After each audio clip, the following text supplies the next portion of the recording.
Muy buenas noches, amigos de Zona Geriátrica, el espacio del adulto mayor, transmitido desde Lima por Radio Miraflores Televisión. El día de hoy tenemos un programa especial, nos visita desde España, desde Barcelona, la doctora Montserrat Esquerda. La doctora es pediatra, es bioeticista, es profesora de bioética, es una excelente comunicadora y ha escrito un libro muy bonito que después vamos a comentarlo y lo voy a recomendar, que se llama Hablar de la muerte para vivir y morir mejor. Doctora Montserrat, muy buenas noches. Muchas gracias por venir a Zona Geriátrica. Muy buenas noches. Encantada de poder compartir este ratito con ustedes. Bien, vamos al tema que nos toca tocar ahora y es sobre la bioética. ¿Qué es la bioética? La bioética, yo creo que, para decirlo de una forma muy simple, es la medicina pensada y reflexionada. De hecho, la bioética no es solo de la medicina, es cualquier técnica y sobre todo del ámbito bio, pero en muy pocas décadas, en muy pocos años, la medicina ha cambiado muchísimo. Hemos pasado de no poder hacer o estar muy limitados en las posibilidades de tratamiento o diagnóstico a tener unas posibilidades casi infinitas de diagnóstico y tratamiento. Y esto hace que todo aquello que hagamos deba ser más reflexionado, más pensado. Más tiempo para pensar qué es lo que hacemos y el cómo lo hacemos. Miren qué importante, ¿no? Ahora con estos avances de la medicina, que ahora se manipulan los genes y se están haciendo algunas cosas que también pueden ir en contra de la ética, ¿no? Pero como son temas médicos, entra lo que es bioética. ¿Y qué aspectos abarca la bioética? De hecho, la bioética es muy, muy amplia y, como comentaba antes, desde su definición no abarca solo la medicina. De hecho, abarcan enormes temas con relación al inicio de la vida, y esos temas no tienen relación solo con el estatuto del embrión, sino con lo que comentaba ahora, la edición genética. Podemos modificar o cambiar un embrión seleccionando sus genes o no. Técnicamente es posible, pero éticamente debe serlo, con lo que abarca todos esos temas del inicio de la vida, abarca todos los temas relacionados con el final de la vida, con todos esos temas más de cuándo parar, cómo parar, los cuidados paliativos, la muerte técnicamente asistida o no.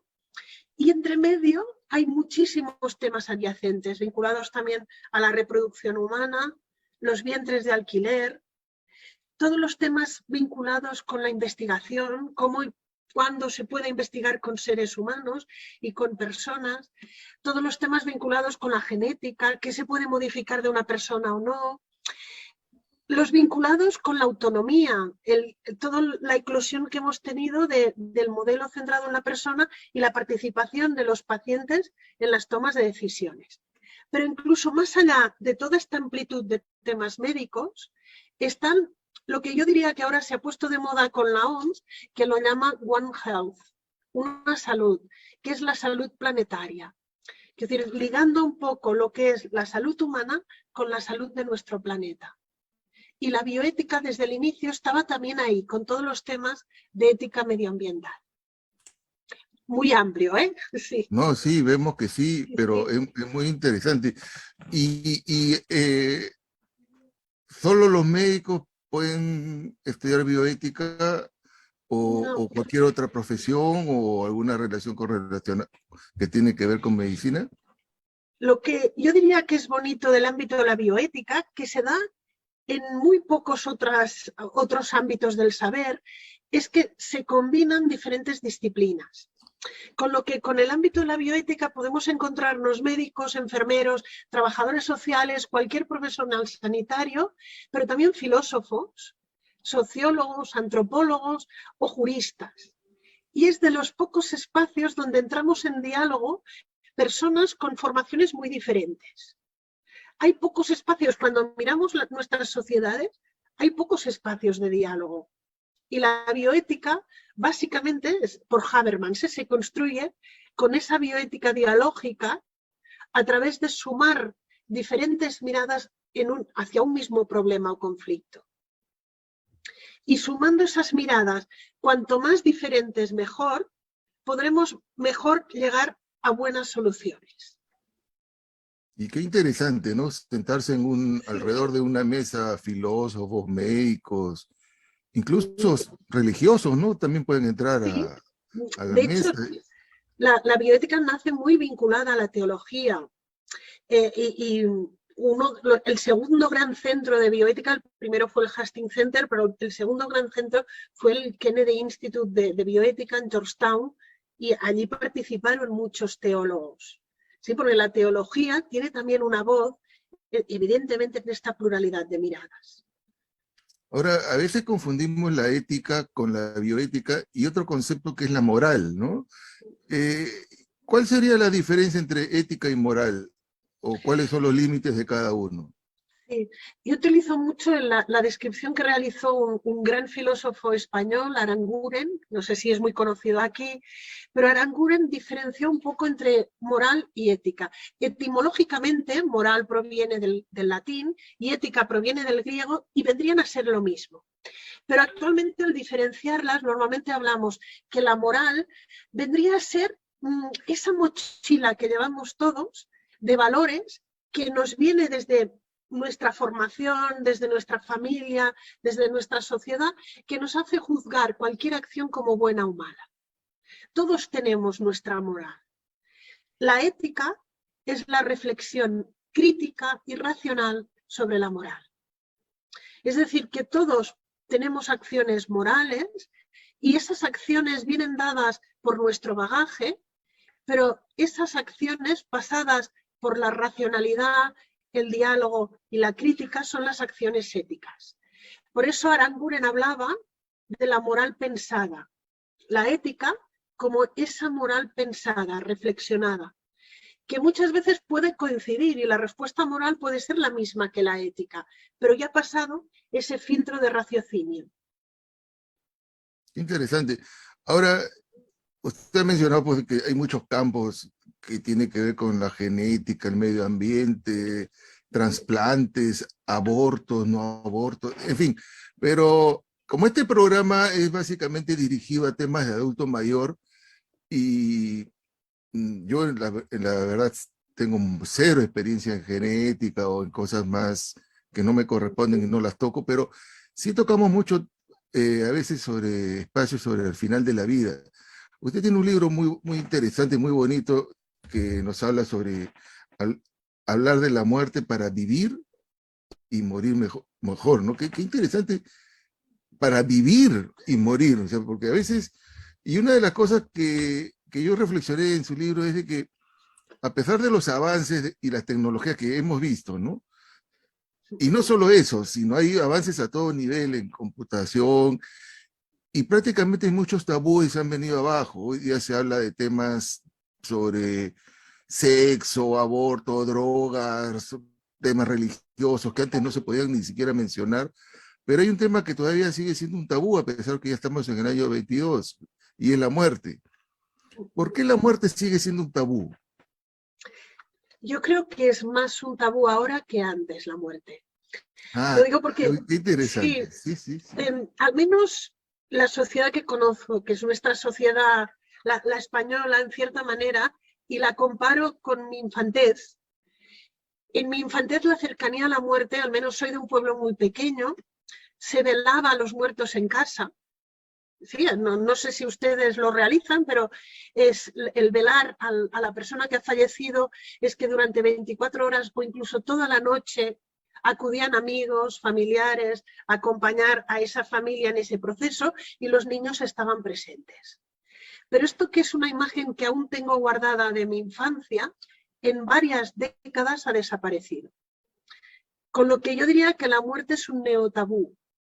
Es decir, que es más difícil ahora hablar de la muerte que no en generaciones anteriores. ¿Por qué? Porque la muerte se ha alejado. Antes, lo comentaba, se moría en casa. Los niños veían morir, no se alejaban de la muerte. Ahora, normalmente, muchas personas fallecen en hospitales o en residencias o en centros sanitarios, se velan en tanatorios. No sé si la experiencia es compartida, pero aquí al menos en España se velan en tanatorios, que son como edificios que están en las afueras de las ciudades. Muchas veces las ceremonias religiosas o no se realizan allí, ni siquiera en las propias parroquias de las personas, sino en los tanatorios. Y normalmente en los tanatorios han desaparecido los niños y los adolescentes. Sí, por eso yo creo que la muerte se ha convertido en un tabú desde hace muy pocas décadas. Y parte de esto se debe incluso a la mejora técnica, a la medicina. Sí, desde que la medicina permite vivir más años, esos últimos años acostumbran a estar muy vinculados a hospitales, a residencias, y alejamos la muerte y el envejecer de la propia vida en la casa. Totalmente de acuerdo con usted, porque en el sentido de que es un nuevo tabú, ¿no? Antiguamente la muerte era más cercana a la población. En Lima era todo un acontecimiento, un velorio, acontecimiento social, entonces, donde muchas personas iban a amanecerse velando al muerto.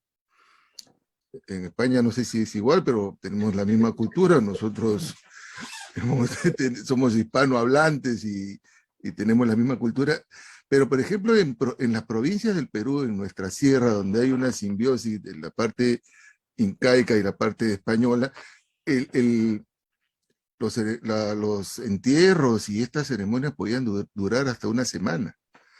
E incluso con comidas y con banda de música, y era todo un acontecimiento que no sé si se estará perdiendo en el interior, pero en Lima ya se está usando los velorios. Acá no le llamamos tanatorios, le decimos velatorios, pero igual son edificios alejados de la ciudad, o que incluso algunas iglesias tienen salones donde alquilan sus salas y uno lleva al deudo, pero con horario de entrada y salida, y a las 10 de la noche cierran todo y uno se va, ¿no? Sí, y no hay, por la noche no se quedan. Esa parte de llevar la comida y compartir se ha perdido también.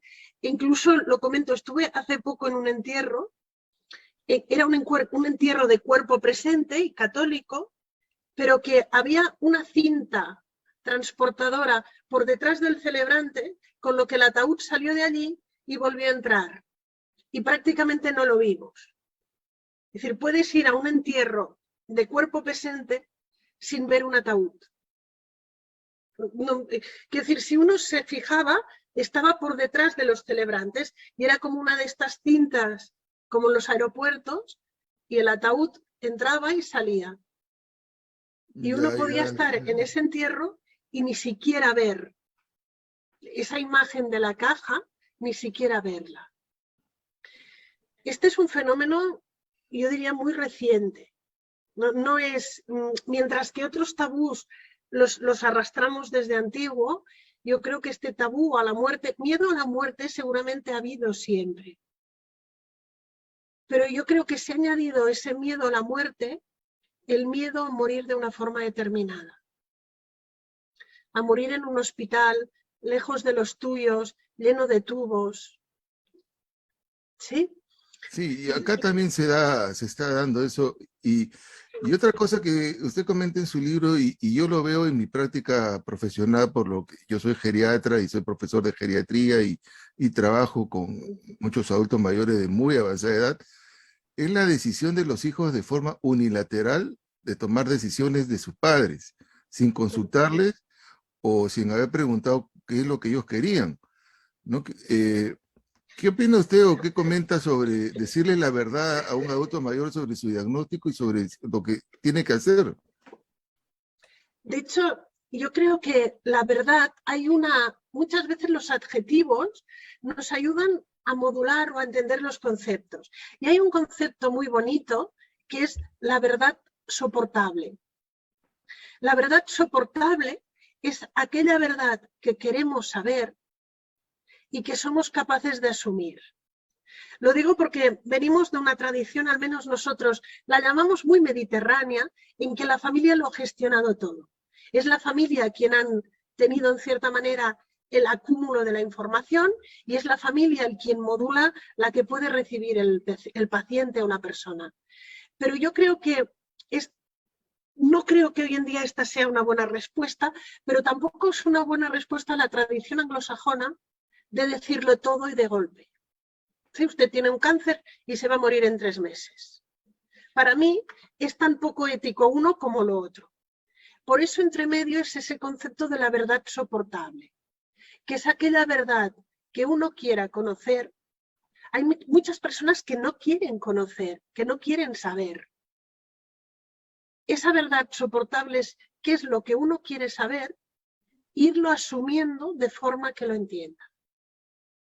Por eso me gusta mucho ese concepto, la verdad soportable. Pero quizás hay que ir un poquito más hacia atrás y estas conversaciones sobre el final de vida no son conversaciones para dejar al final de vida. Son conversaciones que las tenemos que tener habladas en las familias. Pero tener habladas eso en la comida del domingo, en el momento del café, y decir, pues mire, yo cuando esté en esta situación me gustaría ir a un hospital o no ir a un hospital, me gustaría saberlo todo o prefiero no saber.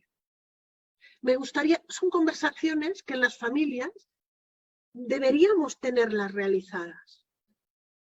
¿Cómo nos gustaría si enfermamos gravemente, y gravemente pueden ser muchas cosas, quiero decir, no,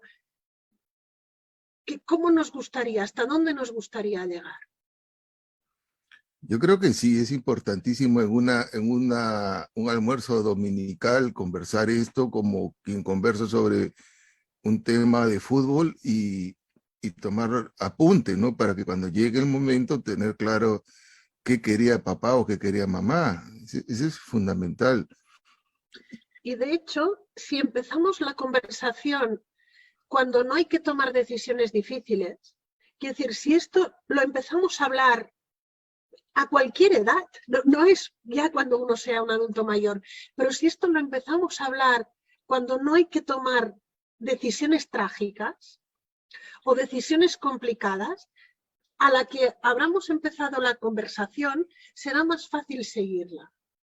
Si es algo que no lo hemos hablado nunca, llega un momento de decidir, nos va a costar muchísimo más empezar a hablar. Por eso no hay que dejarlo para el final, esas conversaciones. Hay que tenerlas mucho antes. Acá en el Perú, de acuerdo a la legislación peruana,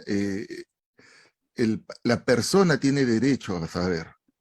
Y también tiene derecho, si es que no desea saber, también tiene derecho.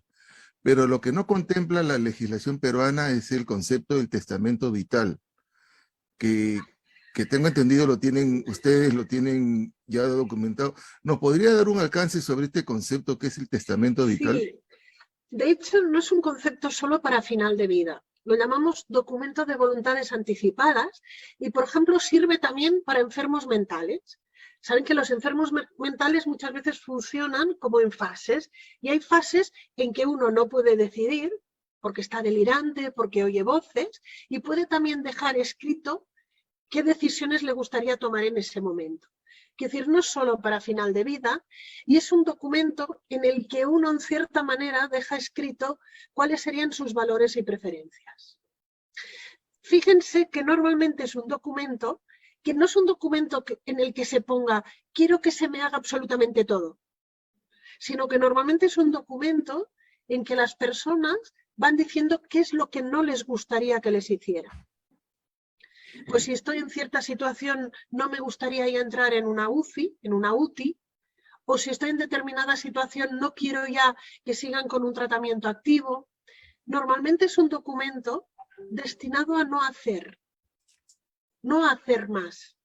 Esto ya implica lo que comentaba antes, que la gran mayoría de personas nos gustaría que no nos hicieran tanto en un final de la vida. Porque muchas veces hacer tanto o hacer demasiado puede provocar daño.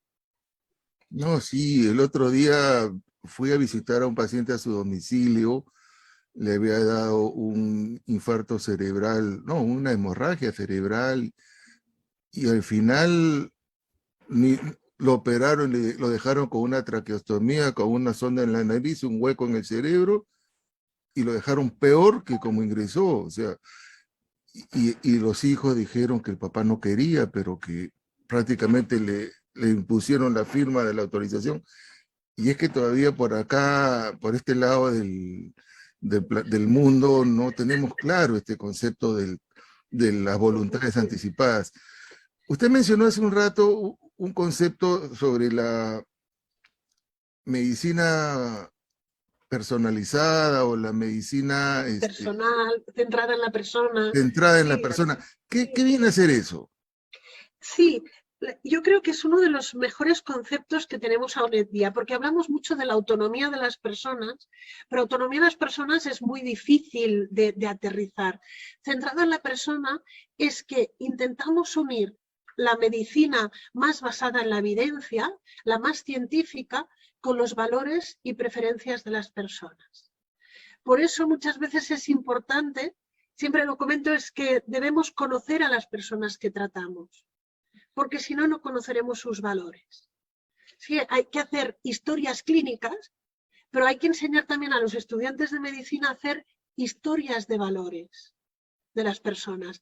Conocer simplemente qué es lo que más valoran, cuáles son sus preferencias, para poder hacer una medicina centrada en lo que ellos necesitarían. Si no, en medicina hay hechos y valores. Y acostumbramos a estar muy enfocados en los hechos, los médicos. En los hechos, en la evidencia científica, en las publicaciones, y nos olvidamos de que detrás de esos hechos hay valores. Un ejemplo muy sencillo, lo digo porque lo ilustra muy bien. Una persona relativamente joven, 50 y poco años, que tiene un cáncer de páncreas avanzado, que ha realizado 4 tandas de quimioterapia estándar y ninguna ha funcionado. Podría tener 3 opciones. Una es intentar una 5ª tanda de quimioterapia con unas posibilidades de menos de un 1% y unos efectos secundarios brutales. Una segunda posibilidad es que lo derivábamos a un hospital que sabemos que están haciendo un ensayo, un fase 1, que decir, es aún un ensayo, no sabemos si funcionará. Y una tercera posibilidad es que pase cuidados paliativos. ¿Cuál es la buena opción? No la puede saber el médico. Yo puedo saber cuál sería la buena para mí, pero no sé cuál es la buena para el paciente. Y si le pregunto, para él quizás sea muy difícil saber qué es la buena. Para mí un buen médico es conocer qué es lo que valora y si, por ejemplo, ese paciente tiene hijos pequeños y dice, para mí lo más importante es poder ganar 1 mes de vida o 2 meses de vida, quizás quiera la primera opción. Si esta persona sé que lo que valora es que él ya sabe que no tiene posibilidades, pero quiere dejar un legado para otros o hacer algo para los otros, quizás me esté hablando que le interesa ir a investigación. Y si esa persona lo que sobre todo prioriza es morir bien, me está hablando de paliativos. Quiero decir, esta no es una decisión técnica. Hoy en día, cuantas más opciones tenemos, hablábamos que la medicina ha evolucionado mucho, cuantas más opciones hay, más pesan los valores de las personas en esas decisiones. Yo no puedo saber, en este caso de un cáncer de páncreas, es hipotético, ¿eh? Sí, claro. No puedo saber cuál es la buena decisión. Y el problema es cuando a veces los mismos médicos pensamos que estos son decisiones técnicas, que para mí creo que es importante derivarlo a un centro que hagan investigación y que hagan un ensayo y pienso que es la opción buena, con lo que ya no le daré opción al paciente y lo visto de opción técnica. Hay valores detrás de las decisiones. Pero mucho tiene que ver con la formación de los médicos, ¿no? Porque, por Ahí ejemplo, vamos. no sé cómo será en España, pero acá estamos saliendo recién de ese concepto paternalista, ¿no? E inclusive todavía muchos médicos tienen la frase y el San Benito de decir, ¿quién es el médico, usted o yo? O incluso poniéndose en una posición de superioridad, ¿no? ¿Quién es el médico? ¿Tú o yo? ¿Para qué opinas si no eres médico? Entonces, es parte de la formación. Sí, sí. Nuestra formación sigue siendo muy técnica, Yo creo que formamos médicos muy buenos técnicamente, pero que todo este manejo de valores, de preferencias, cuesta mucho y es la formación. De hecho, tenemos una frase de Gregorio Marañón que decía, en nuestro país hemos confundido las humanidades médicas con amenidades, ¿sí? Con aquello que es superficial, ameno, sin entender que es parte de lo nuclear de nuestra profesión. Sí, tengo un lema que es el high-tech, high-touch. High-tech, alta formación científico-técnica, high-touch, alta formación en empatía, relación humana, comunicación, valores. Yo creo que los médicos sí debemos ir hacia ahí, high-tech, high-touch. Una de las cosas que me gustó de su libro también es que cuando se escogía al médico que quiere hacer empatía con los pacientes, al comienzo, porque también acá también ocurre ese mismo fenómeno que dicen, el paciente de la cama 8 y lo consideran como un número. O peor, el paciente del cáncer del páncreas o el cáncer del páncreas, ya ni siquiera el paciente, el cáncer de páncreas.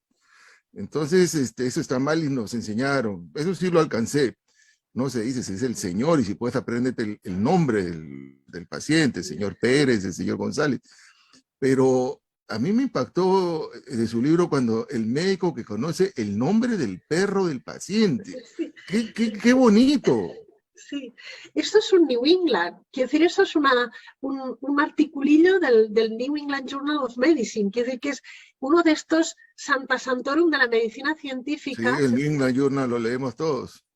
Pues hay una pieza muy pequeñita que se titula así, el nombre del perro, y va de esto que estamos comentando. Solo si conozco a las personas, no su nombre, sino quiénes son, les voy a poder dar la mejor opción. Porque no se trata, la autonomía no se trata de usted elija, de tenemos estas opciones, ni se trata del usted elija, ni se trata tampoco de yo ya sé lo que es bueno para usted, ni por aquí ni por aquí. Entre medio se trata de acompañar a las personas en algunos de los peores momentos de su vida. Y en ese acompañar voy a tener que saber quiénes son. Y solo si conozco el nombre de su perro, qué es lo que les motiva, qué las hace vibrar, qué es aquello sin lo que no podrían vivir, qué es lo que es importante para ellos.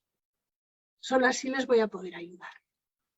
No sé, yo le pregunté el otro día a un paciente en la consulta externa cómo se llamaba su perro y el paciente se desplayó. Me dijo, se llama Lucas, es de tal raza, come tal, ya está viejo. Ahora yo soy el que lo cuida, y el paciente se desplayó en hablar, y yo le escuchaba y recordaba, ¿no?, lo importante que es empatizar con nuestros pacientes. A veces somos muy técnicos, vemos radiografías, vemos análisis, pero no vemos al ser humano.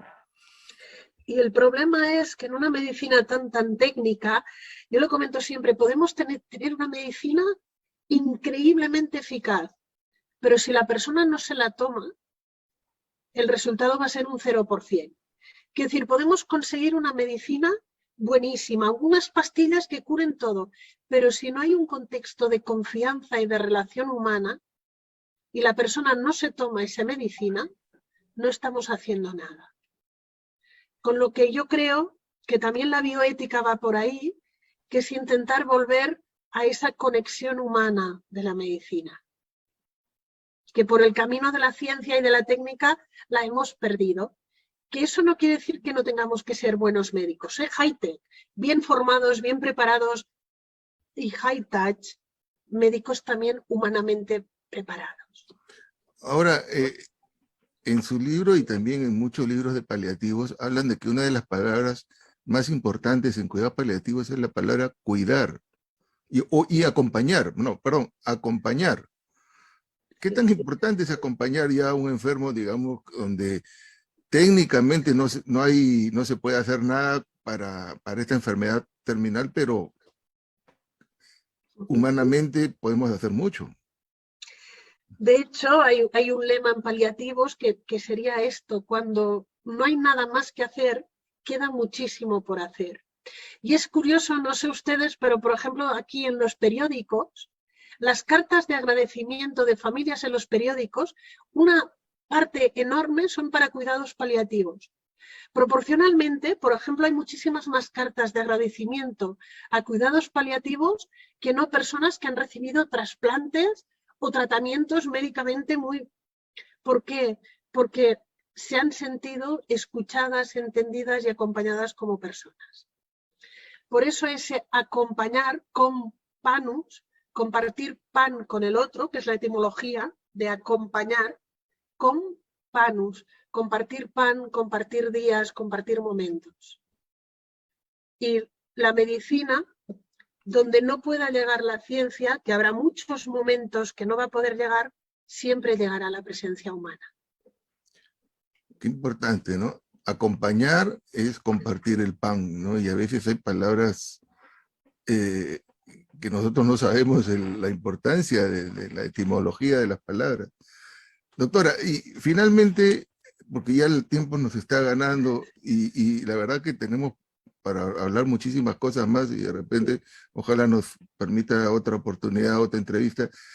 ¿Qué tan importante es la parte espiritual? Ya hemos visto la parte médica, la parte humana, pero la parte espiritual, que tampoco nos forman, por lo menos en este lado del continente, no nos forman para la parte espiritual.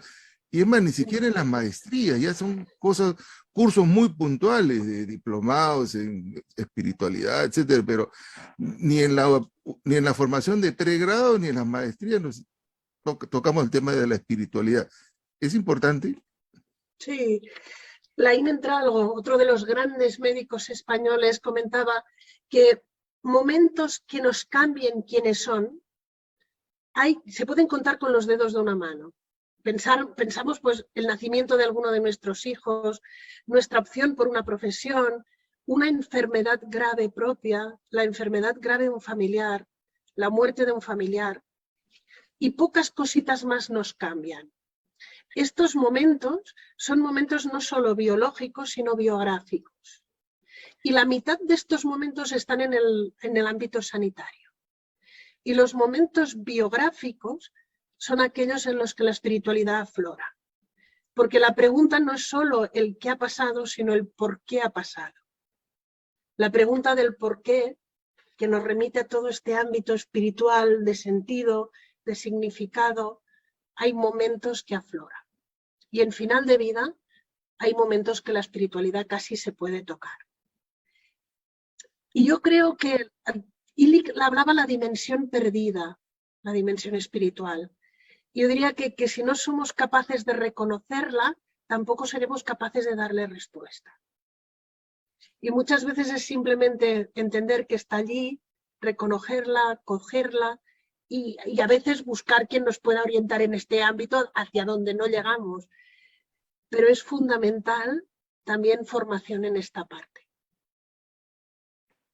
Doctora Montserrat, muchísimas gracias por esta hermosa entrevista. Hemos aprendido, hemos compartido esta experiencia. Estoy seguro que muchas personas van a tener dudas.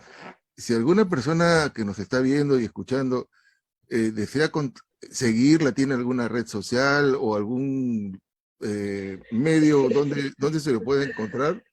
Sí, me muevo bastante por Twitter. Yo siempre comento que me metí en Twitter cuando tuve hijos adolescentes y tenía necesidad de pensar que alguien me escuchaba. Entonces empecé en Twitter y me muevo también por LinkedIn. Me encontrarán fácilmente por ahí. Muy bien, ha sido la doctora Montserrat Esquerda, bioeticista, profesora de bioética y autora del libro Hablar de la muerte para vivir y morir mejor. Muchas gracias, doctora. Ha sido un gusto y ya nos estamos viendo en otra oportunidad. Amigos de Zona Geriátrica, muchas gracias por su atención y ya nos estamos viendo en una próxima oportunidad. Buenas noches.